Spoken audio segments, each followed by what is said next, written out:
So intelligence டெஸ்ட்னா என்ன, அது எதுக்காக யூஸ் பண்ணுறோம்?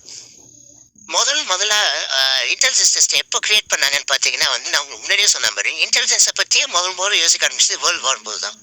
வேர்ல்டு வாருக்கு ஆள் எடுக்கும்போது நமக்கு கரெக்டான ஆட்களை தான் நம்ம எடுக்கிறோமா, இந்த ஆளை எடுத்தால் நமக்கு ஆர்மிக்கு யூஸ்ஃபுல்லாக இருக்குமா அப்படின்னு எவாலுவேட் பண்ணுறதுக்கு ஒரு டெஸ்ட் தேவைப்பட்டுது. அந்த டெஸ்ட் என்ன மாதிரி கன்ஸ்ட்ரக்ட் பண்ணலாம் அப்படின்னு யோசிக்கும் போது தான் ஆல்ஃபிரட் பைனட் அப்படின்றவர் முதல்ல இன்டெலிஜென்ஸ் டெஸ்ட் அப்படின்ற ஒரு விஷயத்தை கிரியேட் பண்ணாரு.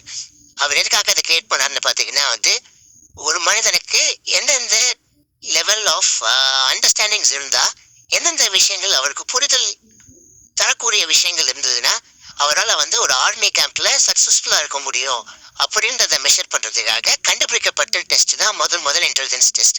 இதுக்கு பேர் ஆல்ஃபிரட் பைனட் டெஸ்ட். இதை இன்ட்ரடியூஸ் பண்ண டைம்ல தான் தெர்மல் அப்படின்றவரும் மெரில் அப்படின்றவரும் பேரலல், அதாவது ஒரே டைம்ல வேறு லொக்கேஷன்ல ஒரே ஒரு கான்செப்டை பப்ளிஷ் பண்ணாங்க.